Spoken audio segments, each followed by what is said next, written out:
how can entrepreneurs get premium shelf space in a fridge? Boy, you're asking some tough questions. Getting premium shelf space is very challenging. When you go into the big leagues, you have to play with the big boys. That comes with a lot of financial strain and being able to pay sometimes for shelf space. Hello and welcome to That's Over Everything podcast. This is the podcast where we receive stories, tips, and tactics from entrepreneurs who have done it. I'm Alex. And I'm Ono Sinde. And today we have a treat for you. I always say treat, but Literally we have a treat. This is a for you. treat. This is definitely a treat. We have the CEO and founder of Sweet and Nice Ice Cream. Hey. Andrew McBarnett. How you doing, sir? Good, man. Stop me up, man. Hey. Good to have you on. Appreciate you. Yeah, Andrew, good to see be you, here. Good to be here. Yes, sir. So honestly, thank you for joining us on the podcast. I'm excited to talk to you. And for everybody listening, I want to give my personal testimony. I'm lactose intolerant. Mm-hmm. I am lactose intolerant. So it is a big hill for me to climb and a sacrifice, if you will, to eat ice cream. So I'm very selective. And I tried this ice cream years ago, and it was one of the top ice creams I've ever had. Point blank, period. You know, I love the rum and raisin and the pineapple. I think it's the pineapple and coconut. Yeah, pineapple coconut, yeah. Most definitely, man. So off the top, I can already say you can, trust us to go to your local store and enjoy the ice cream. All right? Because it's available at Sobeys, Metro. It's everywhere. Yeah, practically most of the major retailers now. Most definitely. Yeah. So the way the conversation is going to go, we're going to talk about your early life and it's a journey coming up to it, and then the business and getting into like building Sweet and Nice to where it currently is. Yeah. So let's talk about it. Talk to us about Trinidad and your heritage, and growing up in Trinidad. Yeah, well, born in San Fernando. Might not sound like it, but I'll explain that later on. Okay. And grew up there in San Fernando. For those of you guys who don't know, it's South Trinidad, as we say, it's South Massive. And grew up there, went to high school, have good-sized family, 2 brothers, 2 sisters, mom and dad, obviously. And both parents were teachers, so had to hit the books. I was one of those guys who didn't like the books. Loved my football or soccer, but always loved business as well. So after high school, then went up to the UK to finish up my education in terms of doing business at university, and then stayed there for a while. Got married, and then eventually immigrated to Canada because most of my family who lived in England and really good cousins that I lived there with first, then moved out on my own, then got married, and they all left, came to Canada. And most of my family lived in Canada because they all lived in Trinidad before, and then I think it was like I woke up one morning in like the late 80s and they all disappeared. They all moved to Canada, right? So it's like, where did everybody go? What was attracting them to Canada at the time? Like, what was so prominent? I think one of my, 2 of my uncles had moved here probably in the 70s, I think. Yeah. And then I believe Trinidad may have been going through a difficult time. So a lot of them immigrated here and then, set up. And then I came years later when everyone was established and that sort of thing. I was married for a couple of years. We came for my cousin's wedding, and then my wife and I decided, hey, you know what? I think we want to move here, raise a family here. All our family is here because we were living in England, and it was like not getting to go to any family reunions, any gatherings, that sort of thing. And those long distance calls too. Exactly, right? Back then there was no VoIP. No WhatsApp. You gotta buy like a little card from the kiosk and everything like that, Vodafone and all that stuff. So yeah, we were just missing out, and decided to move over here. My granddad, who started the ice cream, as the story goes, he was a sugarcane farmer, and then he got fed up of waiting for the end of the season to get paid because you plant your crop, cut it down, ship it to the sugarcane mill, and then you get paid for your crop. So he decided to do something that was like every day. I think he had a saying, as my uncles and aunts have said, you spend every day, you should earn every day. Yeah. So he decided to self-teach himself ice cream. So he started off, I believe, with coconut, mango, waking up early, getting the real fruit with the coconut, grating it, boiling it, churning it, that sort of thing. And he had 12 kids. And most of them, I think if I can count, at least 9 of them immigrated out of Trinidad, basically. Yeah. Right. So again, most of the family was here. I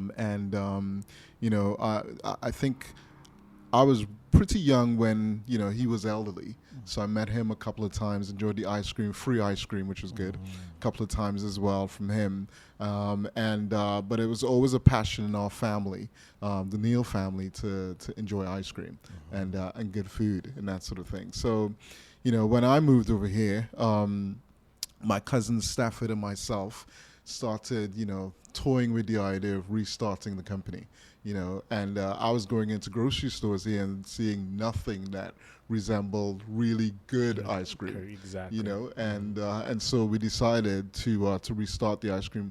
Luckily, my aunt Rosemary, who immigrated in the 80s as well with the rest of the family, when they all disappeared, was here, and she was actually doing the ice cream still, at family reunions or events and that sort of thing, or selling it at church to raise money for church and that sort of thing too. We approached her and said, hey, why don't we restart things? And the cool thing was, she was the last person who worked with her dad before he passed away and learned all the recipes. And actually, she in Trinidad, when they were going through a difficult time, they actually did the ice cream for a couple of years as their full-time business. So she knew it really well, like the back of her hand, in terms of the recipes. She's a mean dessert chef, if you ask me, right? But when she came there, she did banking all over years and that sort of thing. So we got her to say, we went to her house there, to Rosemary, join us, do the ice cream. We'll do the business side of things, and get things going. And that's how it all started, basically. And this was I think in 2011, 2012, basically. Damn, that's kind of recent when you think about like in a brand shelf life. It's like not too long ago. Yeah, no. It feels like it's been here for decades. The packaging, how established it looks. It looks like it's been here for. If you were to compare that to Breyers or Ben and Jerry's, those have been here for decades and decades. It's like legacy ice cream. You know what I'm saying? So I think it's really good on you to showcase how long you've been able to, not how long, but how fast you've been able to catch up. You know what I'm saying? So let's get into a bit of the development process. Let's start off with the pitch, talking to your auntie, right? Like, how did that go? What was her gripes and I don't know, how did you convince her? It didn't take too much to convince her. I mean, because she was doing stuff, like I mentioned, at church and that sort of thing. She enjoyed doing it, and she did it previously in Trinidad, right? Yeah. And was the last one to really work with Granddad. So it wasn't too hard to convince her to do it. I think what we did was we bought an electric ice cream pail and brought it over to her and that sort of thing to test things out. That's where like the chief taste tester came in, because I was just around there tasting stuff. So that's the best job ever. Yeah, just exactly. Tasting ice cream. Had to work out after though, but burn all that sugar off. Yeah, exactly. But yeah, I mean, it didn't take too hard, because I think with the ice cream and it's Neal's Sweet and Ice ice cream, so there's a bit of a legacy there with Granddad and him working pretty hard to raise 12 kids, doing ice cream, because when I was around and when he was around, he wasn't riding his bike or anything like that. He was selling it out, of a customized type of cars, if I remember it. But when he first started, it was a bike. Yeah. And he had to, Classic. do his own thing, design the front, make sure that the ice could pack in there. It's hot in Trinidad, right? And if you're riding around all day selling ice cream, got to make sure that thing's cold so it keeps all day. So yeah, I mean, it wasn't hard to convince her because of the legacy behind it, the family legacy behind it. Amazing, man. What I want to know is like your dad starting the ice cream. Like, who taught him how to make the ice cream? How long was he in business? So, for example, like he started the ice cream. When he left or passed away, what happened with the ice cream to make Aunt Rosemary start picking it up and doing it herself? Yeah, I think I believe as the story goes, he did it all himself in terms of taught himself how to make ice cream. self-taught. And again, back then it wasn't. It was all natural stuff, right? You get the dairy, you melt the milk, you get the ice, you churn it yourself for hours until it comes in, and and then you sell it, right? Make the ice cream. So that's what he did, and he added tons of flavors. I think I was speaking to my uncle as well, and didn't even realize that he actually owned a couple cafes as well that he sold it through, in addition to the bikes that he had out there. Yeah, he owned a couple cafes, about 3 cafes, I think, 2 to 3 cafes in San Fernando, and this other place called Marabella in South. So they grew up around the ice cream. All the boys were involved in, churning the ice cream before they went to school, and the girls as well were doing stuff. So it was part of what they did for years. So again, in terms of her knowing the ice cream, it came natural to her. And at the end of his life, and when she took it over at the end, she was doing it kind of to support him and then for her livelihood as well. So she knew the recipes and everything and how to run a business like that too, basically. So what was the next step once you convinced your aunt to come on board? What was the next step that you and your co-founder took? Yeah, well, I mean, this isn't my first rodeo in business. When I first moved to Canada, before moving to Canada, I was involved in terms of like product management, more in terms of the technology side of things, involved in investment banking, that sort of thing back in the UK. Those were my first kind of gigs, Morgan Stanley, ABN AMRO. This is a trend, eh? Yeah. I noticed a lot of guys within those type of industries, like they have a solid career, like, they'll be McKinsey, Bain, and then boom, entrepreneur. And like, what changes in your mindset? You see your aunt and you're like, what, I'm going to give this entrepreneur thing a shot. You know what it was, I think? I was at those, you hear those names and you go, yeah, great. Those are fantastic companies. And I mean, they're great companies to work for and you learn a lot. Yeah. But then I decided to leave that and go into the .com world, all the lights of the .com world in terms of like startups and that sort of thing. And what year is this, by the way? That would have been just before the bust. So that would have been like 98 or so. So still young, out to university, that sort of thing. So yeah, I did that and learned a lot, because when you go into a startup, you have to wear many hats, and that's what I did for this company. So learned a lot doing that. And then my wife, Beth, and I moved here a couple of years later, based on my experience, but couldn't get a job with no Canadian experience. Man, that's the worst.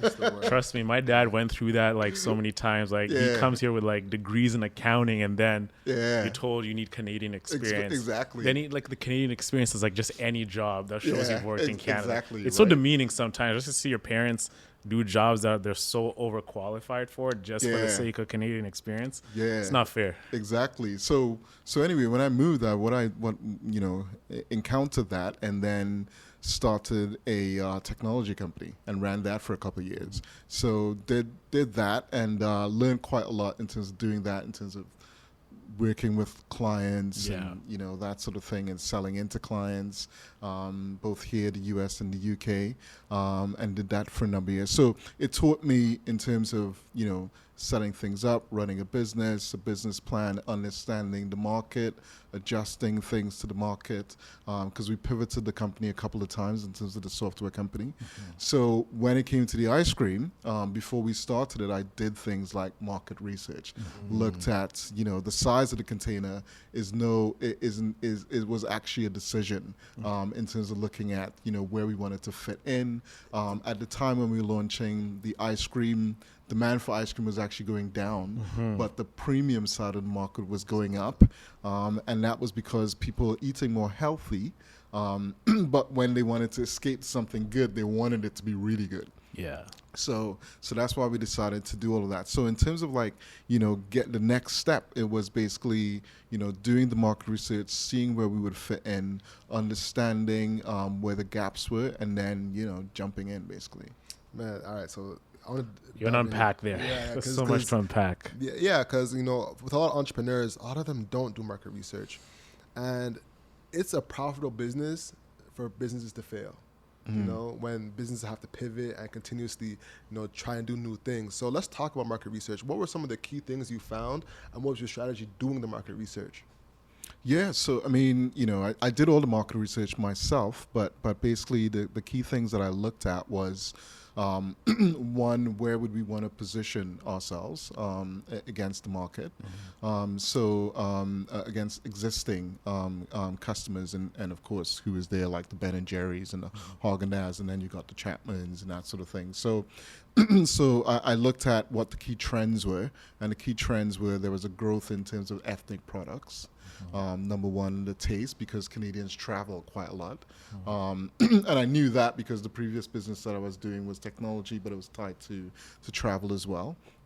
And Canadian taste, and there's a lot of immigration as well into Toronto. So I thought, hey, there's an opening here. There's a good diaspora from the Caribbean. So if we start off with that, then we could grow it from there to other Canadians who travel a lot and willing to try stuff. And again, in terms of the the product itself, we chose to stick to an all natural, because again, the demand for decadent stuff was there, but also people wanted to understand the ingredient list. So those are the kind of key things we stuck to, and we still stick to today. Yeah, you notice even.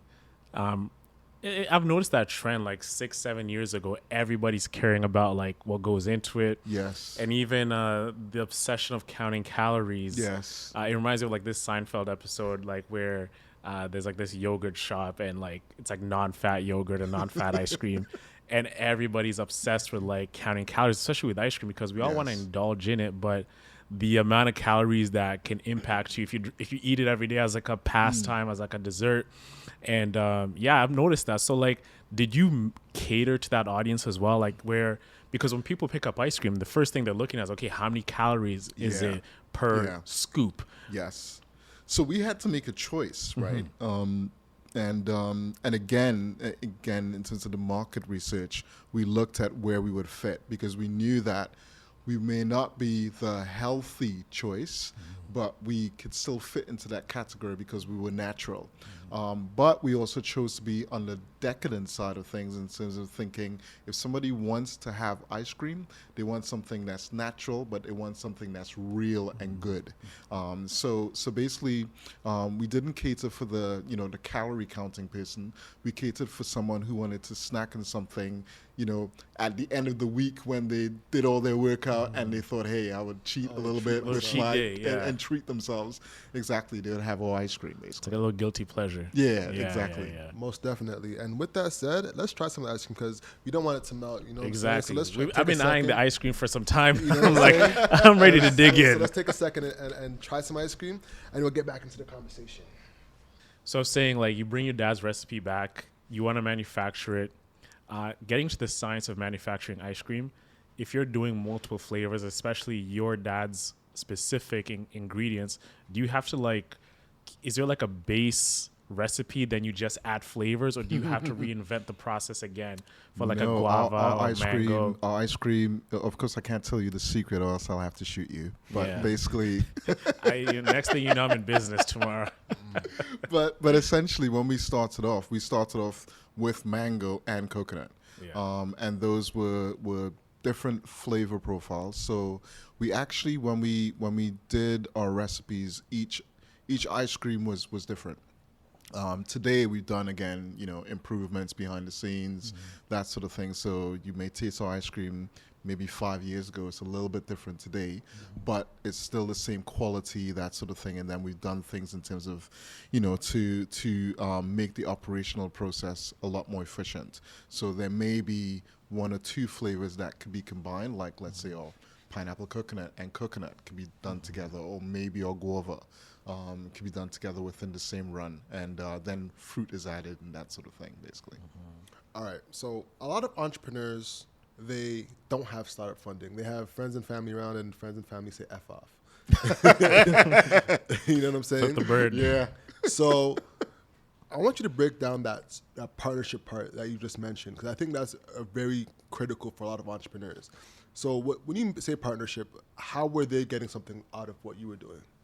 Yeah, well, I mean, again, what we looked at was who can we partner with that can help us now, that in the long run, there'd be a financial benefit for both of us. So you're saying I partner with you today, and I incentivize you off of like the lifetime value. Yeah. So you're saying, all right, if I partner with you now, I'll be cheap. Let's say out of $100, I'm $50, but it'll go for 10 times the time because I'll stay with you. Yeah. So is this like a long-term contract you have to make? Is that what you're saying? Well, more long-term relationship, Okay. because that's how I look at things, right? It's in business, it's all about relationships. Facts. And if you're able to build really good relationships where there's always a win-win, then and a lot of times other people who've been in business would see an entrepreneur coming up and would go, you know what? I see myself in that person. I want to help them. So that's what happened, with me in terms of, the way I do things. I'd probably say my skill set is building relationships. That's what I do well. So in the beginning, that's what I did. I looked for relationships, told people about what we were trying to do. People were intrigued with the story, and then decided to say, hey, you know what? I want to be a part of this because, like, for example, Dr. Goff, we didn't pay him anything. He just heard what we were trying to do, vision. and he was like, Caribbean ice cream? That's really interesting. I'll help you guys out. That's amazing. Yeah. So we did that, and that became a part of our story in terms of working with the University of Guelph, them helping us do our first little batch to make sure it was right, the consistency, all the little recipe things that you had to figure out so that when you manufacture mass it would stay the same. So we got a lot of help from that at the beginning, basically. So and yeah, today we probably, I think with the University of Guelph, we've done a lot of stuff in the past in terms of when we brought new recipes out, going back to their food division to get it analyzed, to get our nutritional values done, that sort of thing. And the same thing with our food scientist companies. Whenever we manufacture today, because they actually did stuff for us in terms of like our rum and raisin mix, that sort of thing, that's where it all comes from. When you're looking at starting a food business or a snack business and you want to get, market acceptance for it, how do you go on about testing the flavors before putting it out on the shelves? Well, I think for us, we probably were a bit cocky in terms of thinking that we had a really great product. You're like, I'm just going to dash this out there. and it's going to sell. Yeah, we thought, yeah, it's going to work, man. But the other side of the equation was that, Anti-Rose did a lot of that too, in terms of like at church and that sort of thing. And, so we had that type of market research. But when we did our first small run, what we did was, myself, my cousin, my aunt, we went out on a Saturday and we tried to get it into a lot of the Caribbean grocery stores and some of the Chinese grocery stores as well. And then they gave us an opportunity and said, okay, come, we'll put you on the shelf, come next week, do a demo, and we'll see how it goes. And if it goes well, we'll order more from you. So that's what we did. So we went in, we did a bunch of demos Saturday mornings, wake up really early. You know, I didn't have kids at the time, which was good. So ran down there. Free All time. the time. My wife, you know, bless her, is good to me. So basically went down there, did demos and that sort of thing, got direct market feedback. So it was really good. I mean, there are times when people go like, you know, we had to perfect our demo messaging in terms of, you know, hey, come try some Caribbean ice cream. And then people go like, what's Caribbean ice cream? Yeah. You know, what is that? So what's the difference between Caribbean ice cream and your ice cream? And the answer would be like, well, if you try it, then you know, right? So lots of people would try it. I mean, I had a lot of fun times doing it. I remember this, I think we were in Brampton doing a demo at a Chinese supermarket, and this massive guy, you could tell he's like a bodybuilder, right? Yeah, he just like came from the gym or something, and I said, hey, try our mango ice cream, try our Caribbean ice cream. And he was like, and he walked away. And he may have been from, you know, India or Pakistan, that sort of thing. And then I said like, oh, mango ice cream. And then he was like, what? Mango ice cream? So he came back and he tried it, and the guy bought a load and went home, man. Wow. So it was pretty funny. But the other thing too that's been really cool is that, which I miss demos for, is that we would actually meet people that knew Granddad. So people would go like, hang on, did you see Niels? I remember him when I was a kid. I used to wait for his bell and wait for him to be like on a Sunday, sweet and nice, and buy my ice cream from him. And when I didn't have money, he would give me some for free. So it's been really cool and an encouragement as well to actually come face to face with people who knew him. Right? Do you feel that pressure though, like when you hear older folks saying, I knew your grandfather, and like now you're carrying on his legacy? How does that weight on your shoulders?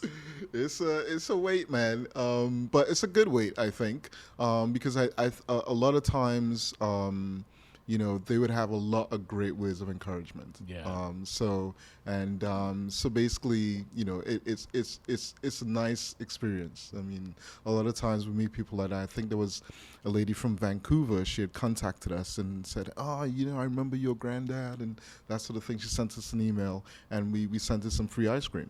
So it's great because it, you know, it impacts me, but it impacts my aunt even more. Because of course she knew her granddad a lot longer than I did, right? So, but it's a blessing in terms of you know, meeting people who knew granddad. Yeah, no, that's beautiful. When you were going to these West Indian stores and these Chinese stores, that's actually, I think, where I discovered you. I think it was like a West Indian store on Markham and 401. No, okay. No, McCown and 401, if anyone wants to know. And what actually was piquing my interest is the fact that you went that route. What was the business behind that? Like, were you guys doing like a consignment? Because I know a lot of times to get that first few deals, so it's a lot tougher, right? Yes. So what was like the deal that you were like pitching to get those first few deals to get that ball rolling? Yeah. A couple of times it would have been consignment. We were flexible in terms of the deal because we just wanted it on the shelf, and then we proved ourselves in terms of doing demos to get it off the shelves, right? And get that kind of brand awareness. We didn't have a lot of money doing, you know, marketing and all that sort of thing back then, so it was all about word of mouth. So yeah, that's exactly what we did. We did consignment at times. Some people would be kind enough to pay us when we brought it in, which was good because then that helped a little bit in terms of cash flow and went towards the next manufacturing round. So yeah, I mean, that's how we did things. Got you. So that's like the business behind it. A lot of times when entrepreneurs are trying to get the things in the stores, like I know I used to work in a boutique. So that's one thing I actually see guys come in and do. They would just be, all right, listen, I ain't gonna buy your stuff, but you can put it here. Yeah. And if it sells. you get a little bit. Yeah. You know what I'm saying? That's big.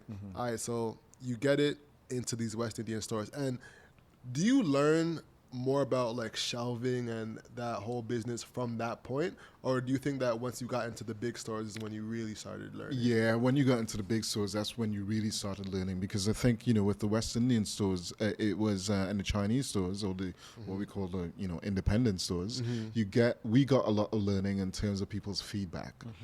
So again, we started with the mango and coconut, and then every Jamaican we met was saying like, "Where's the rum and raisin?" So we thought, hey, we got to do rum and raisin, basically, right? Yeah. So we got feedback. We did rum and raisin. We actually market tested the guava as well, because then we bought rum and raisin out and guava, and then finally we bought out pineapple coconut. But yes, only when we got into the main stores that we really learned how to live in the big leagues, basically, you know, and that was challenging in itself. When you're like looking to get into a big retail store, for like those entrepreneurs out there, what are like some 3 steps that they essentially need to take with your experience to, you know, have a shot? Yeah, I would actually say there's one step. Keep knocking on the door, right? So, you know, for us, that's what we've done. I mean, people are surprised when they hear that we actually did all the sales ourselves, our own team, including myself. With all of the chains, there's been no brokers in between and that sort of thing, right? So, which is a long step, but we've kept fighting in terms of doing that. So, you know, and sometimes there's, you know, the good God above and some luck. When we got into Sobeys, that was, it is, you know, when I write a book, people go like, that never happened. But basically, we you know, I went into Sobeys. They were just starting their local program.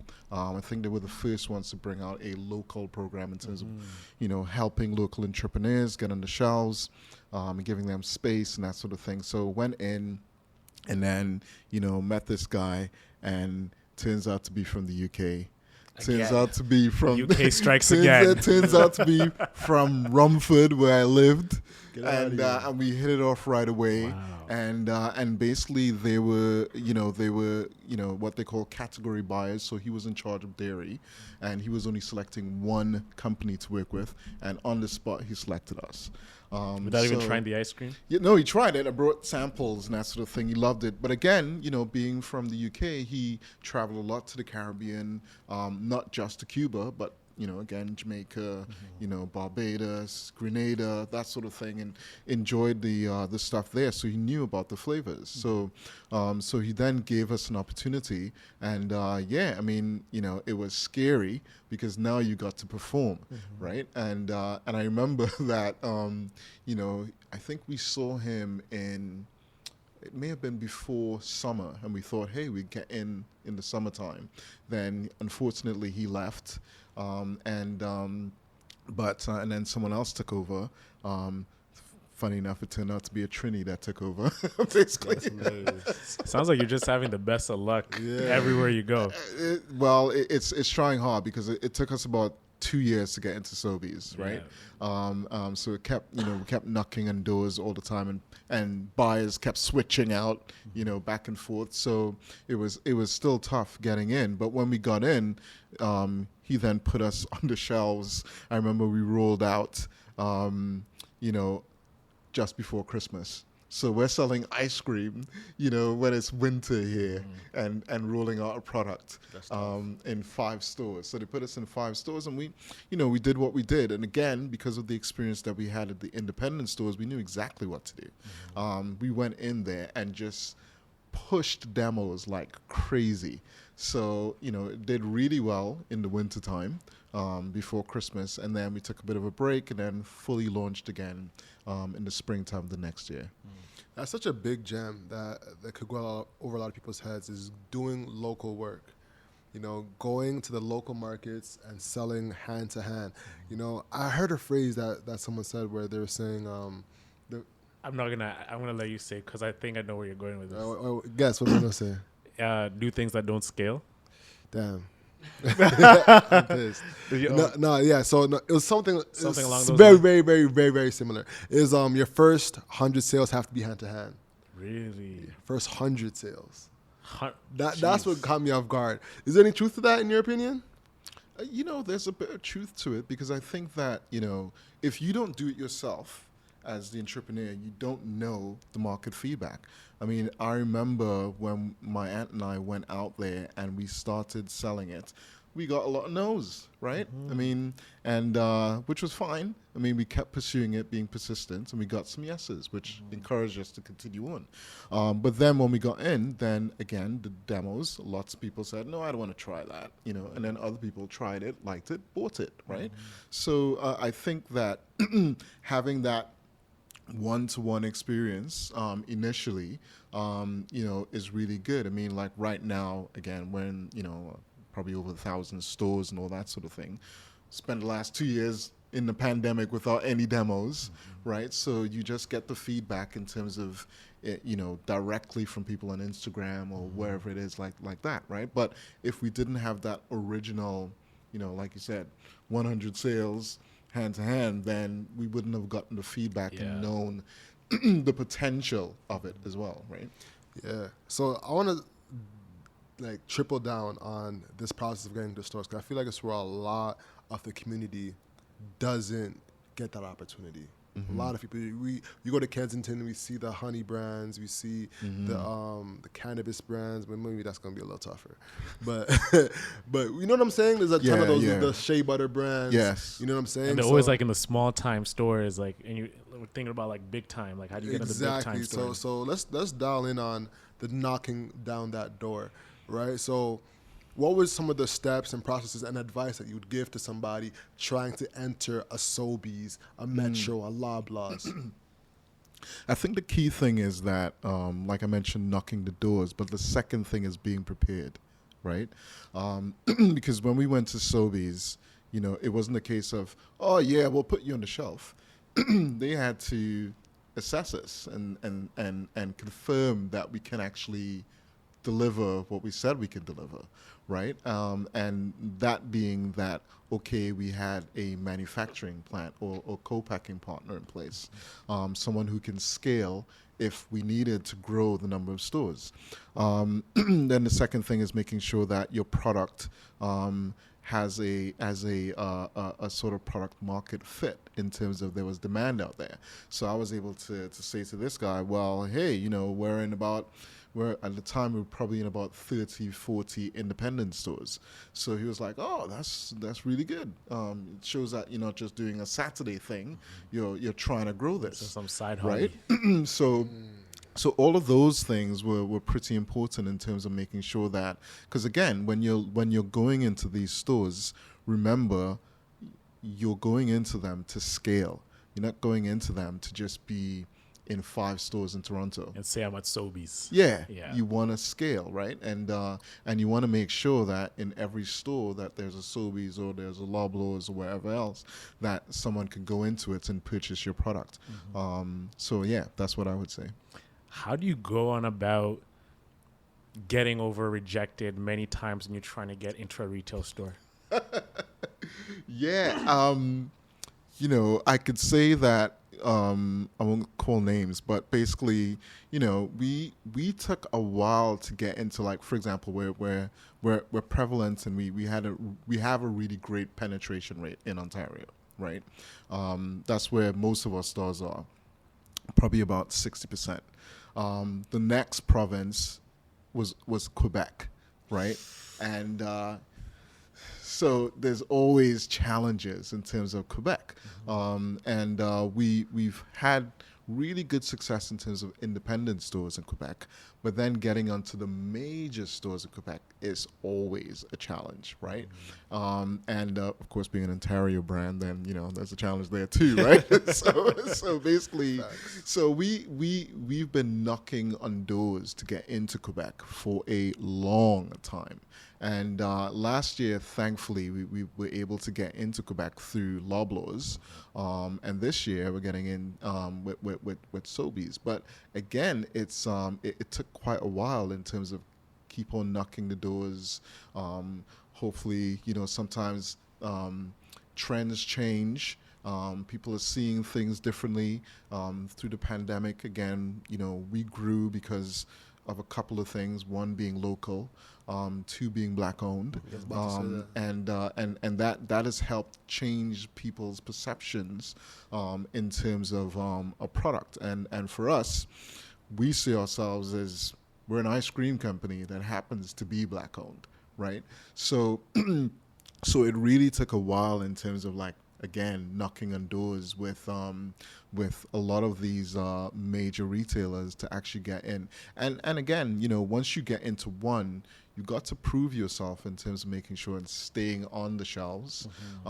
That's always a challenge as well. And then once you've done that, then, you know, the other retailers would see it. And, you know, we've had meetings where, oh, you're that brand. We've seen you before. Right.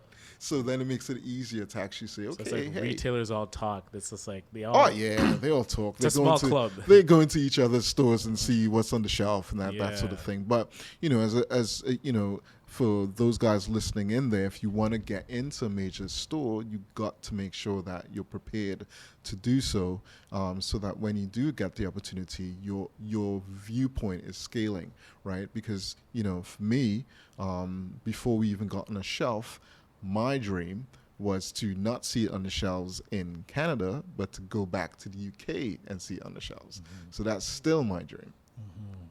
Right. Interesting. Speaking of shelves, how can entrepreneurs get premium shelf space in a fridge? Boy, you're asking some tough questions, man. I think that getting premium shelf space is very challenging, right? I think that, again, you know, when you go into the big leagues, you have to play with the big boys. So, you know, that comes with a lot of financial strain as well, and being able to pay sometimes for shelf space. So in certain instances, we've been, you know, lucky enough to be a local company and that sort of thing, and you know, given access to shelf space. But when you want to pay for, what they call like end caps and that sort of thing, where you know you're seeing the product at the end of the before you get down the aisle, that's really premium. So so sometimes you have to pay for that. You know, like ourselves, if you go into Loblaws chain store, you can get optimum points, right? You got to pay for all of those things too, right? So it takes a while in terms of scaling and you know, all of that sort of thing. Yeah, go ahead. So you just said, what was that? You said you have to pay for optimum points? Of course.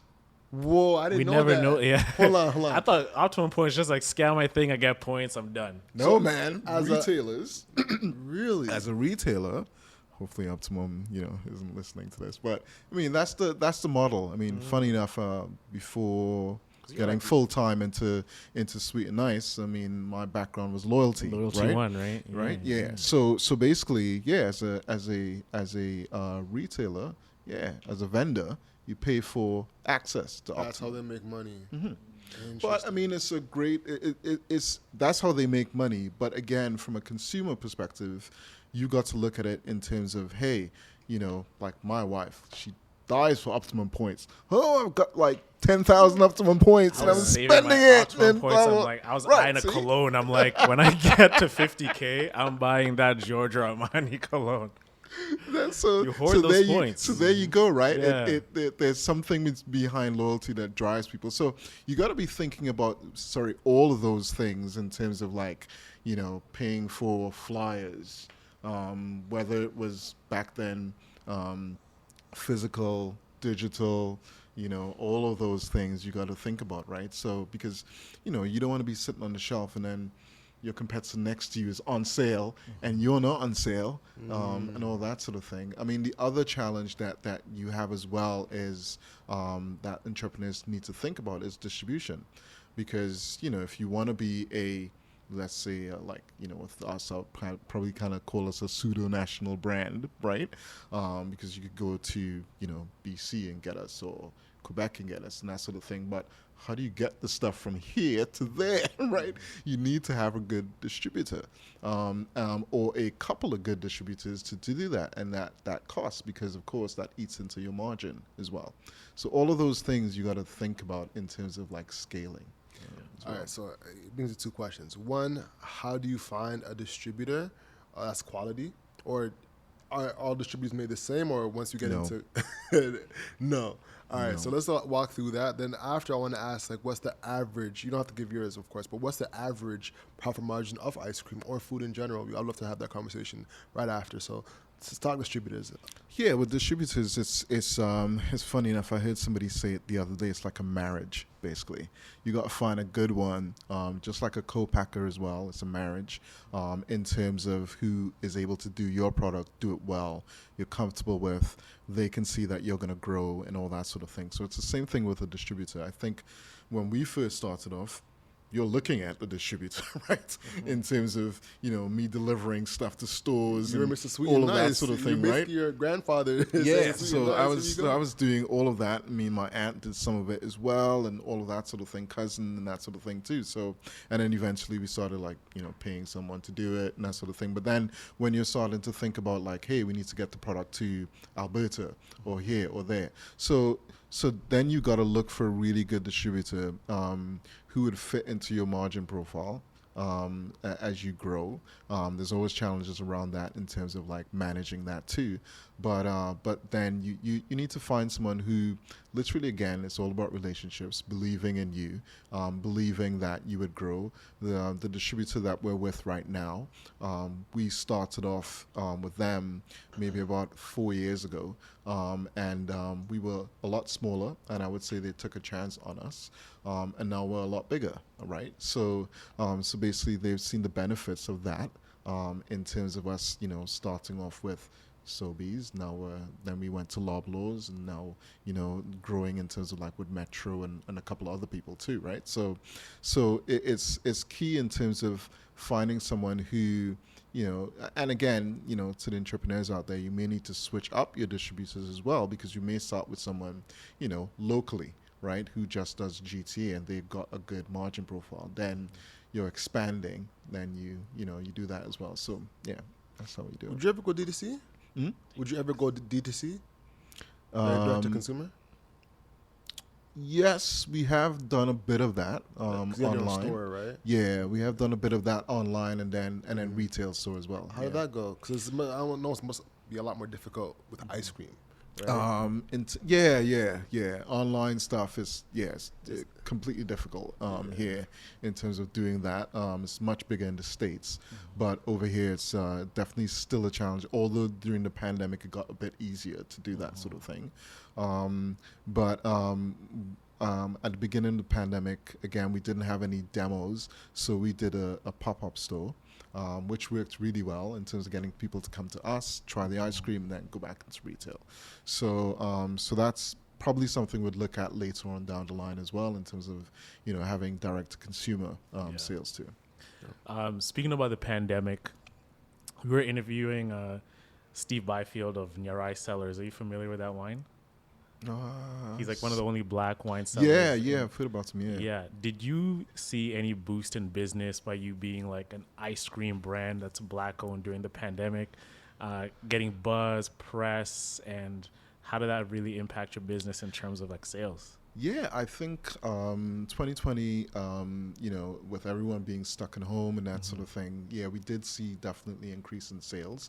The beginning of the year was terrible because then, no one knew what was going on. Exactly. We had signed up to go into both No Frills and Metro. Didn't go into those stores until the end of July, right? So like the end of the summer, basically. But it still worked out pretty well. And we again, for entrepreneurs out there, we had to get like a PR firm and all of that sort of thing as well on board. So basically we combined with the retail store, we did a lot of PR. And again, being black owned, we were picked up by a lot of media as well. So it did help in terms of brand awareness for sure. Most definitely. Now, speaking of brand awareness, we would be dum-dums if we talk about this. Dragon's Den. Yes. Oh, right. You know what I'm saying? Yes. Let's talk about the experience on Dragon's Den, because a lot of us entrepreneurs, especially Canadian entrepreneurs, are like, should I go on Dragon's Den? And all that kind of stuff, right? So what was your Dragon's Den experience like? It was great, actually. It was pretty good. I mean, I always use the word petrifying in the same sentence too, because it was. When my cousin Stafford and myself decided to go on it, and we thought, hey, it's gonna be. I love the show, so we thought, hey, let's go on it, see what would happen, see if we would get in. Number one, because you got to go through filters of producers and that sort of thing. And when we spoke to the producers, they loved it. They loved the idea. They loved the story. They actually, I can't remember whether we flipped a coin to ride on the bike or whatever, but basically, it was pretty good. And then when we went in, I mean, I would say we were lucky to be the first company in the morning time on the show in terms of going in to speak to the dragons. So that helped as well. They were all perky and happy. They were and fresh. All that, they just had their Starbucks. Coffeed up and all that sort of thing. Ready and then, to of course, check. then we're talking ice cream. So what could be wrong with that, right? Yes. So we went in and, it was tough in terms of the questions that they were asking. We were still young in terms of only in independent stores, right? And probably in about 40 stores, not much revenue, that sort of thing, doing a lot of the revenue over the summertime. So we spoke a lot about how we were going to talk about that and address some of those questions and that sort of thing. So, but it was a good experience. And then, on the show, we got a deal on the show. Didn't work out in the end after the show because you got to go through a whole mad load of due diligence and all that good stuff. But yeah, it did well in terms of raising our brand, and people still remember us today. And yeah, we're on Netflix. Right? That's You can fire. say, you can catch you on Netflix. You can turn it in yourself and just look at yourself on Netflix sometimes. Yeah. That's fire. So talk about that. What were some of the things that they didn't like, once the Dragon's Den thing ended and they went back and were going back and forth? What were some of the lessons you learned there and what happened? Yeah, I think the lessons we learned, was how to deal with due diligence because, as an entrepreneur, you don't, when you go into funding and that sort of thing, it's one thing to do the deal. The second bit is the due diligence. And that was a bit tough in terms of walking through it. We did a deal with 3 dragons. So we had to do 3 due diligences. So that was tough. No one's thinking that. And basically, so that was a stickler. And it took a long time and that sort of thing too. So it kind of fizzled a little bit too. So, again, good experience, but, and it taught us a lot because then we faced another dragon who's now a dragon. He wasn't a dragon when we faced him, right? So, and then we had to go through due diligence then too. So took the learnings from that, and by the time we met Wes, I was a bit more experienced corporately as well. You understood the language, what they like to talk, strategy. Yeah, exactly. All the buzzwords. All of that. Yeah, Synergy. all of that. Yeah, exactly. So, and then that helped basically. All right, so for entrepreneurs that have not gone to due diligence, what are some of the things that we can prepare ourselves for when it comes to due diligence?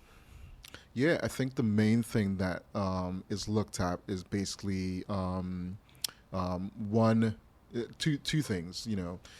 With companies, it's basically what your finance view was before, in terms of before that, at that point, in terms of, that person saying, yes, I'm interested in the idea, sounds really good. Now let me take a look at your books and, see what you've done in the past, and see whether there's a capability of us scaling this thing, right?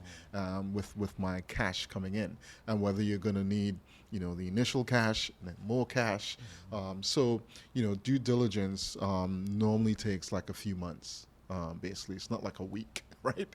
You're basically talking about everything that you're doing. So you look at your past stuff, but then you look at, to quote a corporate word, your strategic plan, right? And where you're looking to be in the next 2 years, 3 years, 5 years, and then what your actual valuation is, because then the person's coming into purchase, and then you've got to agree what that figure is that you're giving away, right? Together. So yeah, all of those things are the elements that are involved. Then of course you got all the legal paperwork. So the one party has their lawyer, you have your lawyer, and then you're going through back and forth. And it's how you deal with lawyers. It's like red lines everywhere, that sort of thing. So it took us, I think, when we met Wes, when I met Wes, and he said yes. It may have been like June. We didn't close our deal until like August. Right, so it does take a while in terms of due diligence and that sort of thing. Wow, so these are things you don't learn until you talk to people and really There's figure some it secrets, we just think, pitch the guy. Next thing you know, you got to check with him. He says yes, and then they dap you up. All right, fam, here you go. All right, I'm wiring the money tomorrow. Never happens, man. Never happens. But I mean, and the honest truth is we need more of us to go through this type of thing and to talk about it and to open up about it, because there's some great companies out there, and if you're thinking about like growing your company, then you have to also think about you look at the Googles, the Apples, they don't just get investment from their founders. They have to go outside and raise capital so you can scale, right? And do probably multiple rounds of capital as well. So I think because of my background in terms of the software side of things, it came with that too. So kind of helped too, basically. Most definitely. 100%. As work towards wrapping up, where do you see Sweet and Nice going in the next few years? Yeah, I mean, for us, definitely, we intend on growing and being, penetrating all the provinces. I think we're in most of the provinces now, but we want to be able to grow them, right? Like last year, we got into like 80 stores in Saskatchewan, right? And but then we have the East Coast, so we want to really grow some more. We want the West Coast, that we want to grow some more. We're in Vancouver and that sort of thing, but we want to grow out a bit more. So, and of course, like I mentioned, Quebec, we have definitely sides of really growing that. So it's, a good size of our business. I think for us too, innovation is key. We're innovating a bit. You may look at our website, you'll see stuff on there that's more than just ice cream.